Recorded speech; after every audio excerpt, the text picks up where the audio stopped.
How do you do, ladies and gentlemen, and boys and girls? I'm Julius Sumner Miller, and physics is my business. And my business today has most uncommon enchantment. And of all the things I like to do, of which there are hundreds in this business of demonstrations, this indeed enchants my soul the most. It has to do with the principle of Bernoulli. Bernoulli. B-E-R-N-O-U-L-L-I. And I urge you to go and read about the Bernoullis, because they were an uncommon family. 120 of them, all geniuses, unlike anything in the history of the humankind. The best that we've ever had are the Bachs in music, and there were only at most 24 of those. But can you imagine over 100 people named Bernoulli, all geniuses, not one an ordinary man?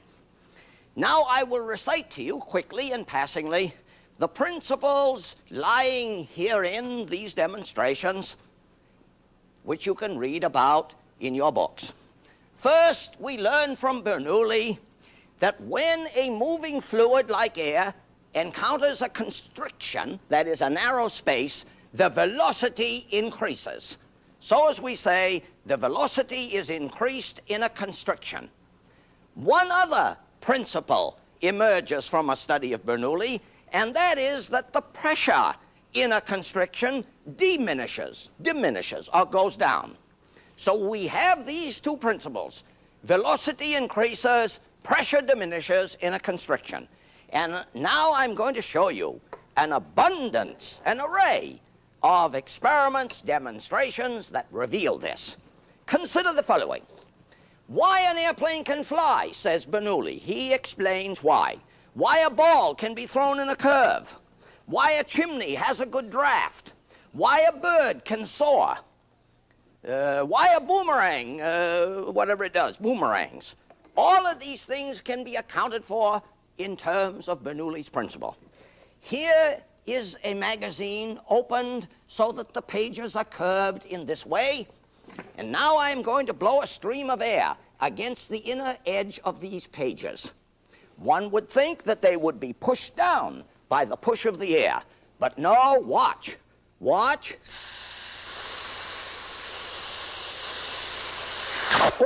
Well, the page was lifted up.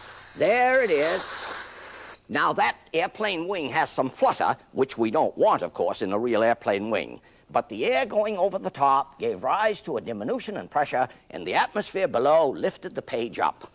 Consider another of the same. Here are two spheres, two croquet balls, with a little separation between them, and this region is a constriction. I'm going to blow some air through there. One would think impulsively that the spheres will be blown apart. No, they are not. The pressure will be reduced and the atmosphere will push them together. Watch it. There they are, pushed together by the greater atmospheric pressure on the outside. Now, of what consequence is this? Well, very important indeed, because if two ships pass, let us say, two ships passing on the sea, if they pass too close to one another, the pressure is reduced between them and they could be made to collide and break apart. Here is another, very dramatic, my chimney effect. Here I have a chimney. You remember a requirement of our work together is imagination. So I could, of course, draw the picture of my house and my chimney, and there's the fireplace in my house. Now, why does my chimney have a good draft? It has a good draft if there is a stout wind blowing across the top of the chimney. Why? Because high velocity, diminution in pressure, the atmospheric pressure pushes the smoke up the chimney. I'm going to prove that. Here is my fireplace. My fireplace is a vessel with some puffed rice. Here is the chimney. I'm going to blow a sharp stream of air across the top. The pressure will be reduced here in this region. The reduction in pressure will be felt in the tube, and the atmosphere will push it up. Watch it. There it is. My chimney has an extraordinarily good draft. Watch it. There it is. I say that's a terrific chimney. Now, here's one that's even better still. Here's a funnel. And I'm going to put some puffed rice in that funnel. And then I'm going to blow some air through that funnel just to show you that air is blowing out of that funnel. Watch it now. Whoop. Oh, well, of course, there it is. Sure, the puffed rice couldn't have come out unless I blew it out. Now I'm going to put a ping pong ball in there. There it is. Now I'm going to blow that ping pong ball out. Watch it. Indeed.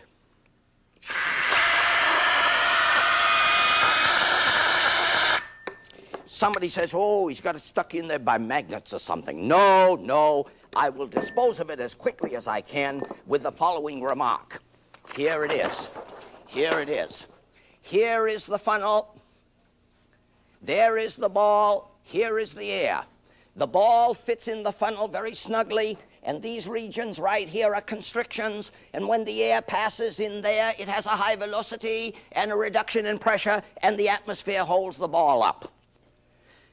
Indeed, this principle of Bernoulli is why an atomizer works. You know what an atomizer is. An atomizer is a tube that resides in a vessel, and here is some liquid, and here is a tube across here, and here is a bulb, and you squeeze the bulb, air rushes across, there is a reduction in pressure, the atmosphere pushes the liquid up, and then the liquid is caught in the airstream and comes out there. I have often thought that the reason that's called an atomizer is because little atoms of the liquid come out there. Don't you like that idea, little atoms? Now, here is an atomizer, and spray would come out there. Now, I'm going to show you an atomizer on large scale. Watch it. This is fantastic. Here is a tin can, and here is a tube quite like that one residing in the atomizer. And I'm going to blow a stream of air through this tube. There will be a reduction of pressure in the tin can. And now what will the atmosphere do if the can has less pressure inside? The atmosphere will collapse it because it is enormously strong. Watch it. Watch. There it is. There it is. I tell you, that's terrific. It's so terrific, I'm going to do it again with another one. There's another one. Yeah, why? Well, if I like it, I'm going to do it twice. I may do it 3-4 times. Watch it. Oh, look at that. Well, that's 2 times, and I'm going to do it once more. Once more. Why? Because I like it. Watch. Whoop, whoop. Whoop. Oh, well, there it is. Notice, there it is. Wait. There it is. There it is. And I tell you, that's terrific. That's fantastic. Now, pressure reduced in a constriction, velocity increased. Consider a consequence. Flag. United States flag, Australian flag. Why does a flag flutter? Bernoulli. Have you not heard sometimes your Venetian blinds chatter? Bernoulli. The air blowing across the top of the shutter gives rise to a reduction in pressure. The shutter is lifted up. Now, because of its springiness and its inertia, it falls back, and so it oscillates. And I'll tell you how powerful an instrument Bernoulli's principle is. Some years ago, a bridge way up in northern Washington collapsed because of the effect of Bernoulli's principle, because of the role Bernoulli played. Now we got something wonderful. Terrific. Oh, why is it terrific? Because you would not believe it. Here it is. Supposing I had a tube, and I drove a stream of air up here, and I had a ball right at the top, vertically above the blowing air. You would say if the ball stays there, it's because the air pushes up and the ball pushes down, and when they are equal, the ball stays there. And that would be correct. But now supposing I turned the tube off the vertical and the ball still stayed there. Well, you can't say that anymore because when the ball receives the air that way, there is a component that way and a component that way. That one may hold up the ball, but this one should drive it away. But I'm going to show you that it doesn't. Watch it.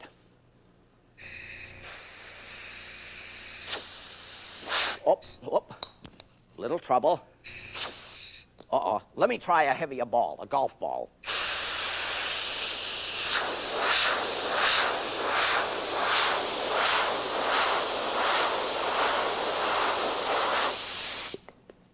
And I call to your attention a very significant feature of this. The ball was spinning. This spin gave rise to a reduction of pressure on the upper side, whereupon the atmosphere held it up. Let's take a big one like this. Styrofoam ball. Watch it. I hope we have air enough. Watch.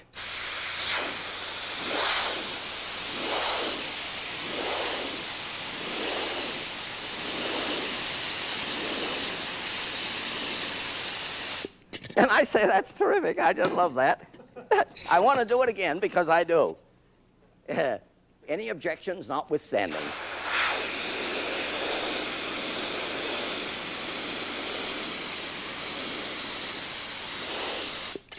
Question, could I get that ball on the horizontal?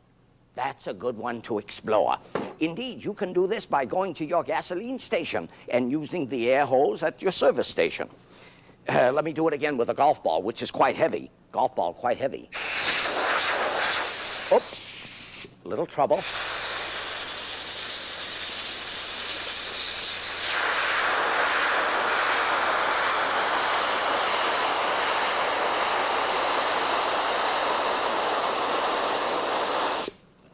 Now, finally, since I enjoy, as you know, the physics in toys, here is a wonderful demonstration of Bernoulli. Here is a little toy car. Here is a little toy car. And what am I doing? I am storing some energy in a wound-up spring, and when I release the spring, it unwinds and turns a fan, and there is a stream of air emerging from here. I'm going to show you that there is. Watch it. There's a little polystyrene ball. There it is. Now remember, I can put that off the vertical. Watch it. There it is. Now what I'm going to do should be an enchantment for ages 4 to 94, as all the physics that we do should be. Watch it now. Watch. Oh, isn't that something? Look at that. I want to do that again because I like it. There it is. This is a Bernoulli car, and why does it work as it does?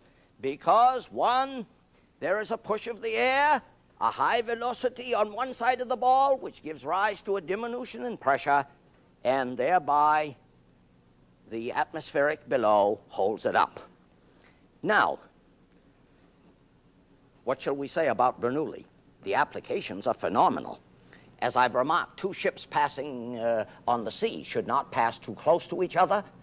Indeed, have you not stood on the sidewalk when a fast-moving vehicle has gone by and you have been made to rock? Or have you not passed in your car, a bus, let us say, and your car is made to rock? This is a consequence of the reduction in pressure between the vehicles, whereupon the atmosphere on the outside pushes them together.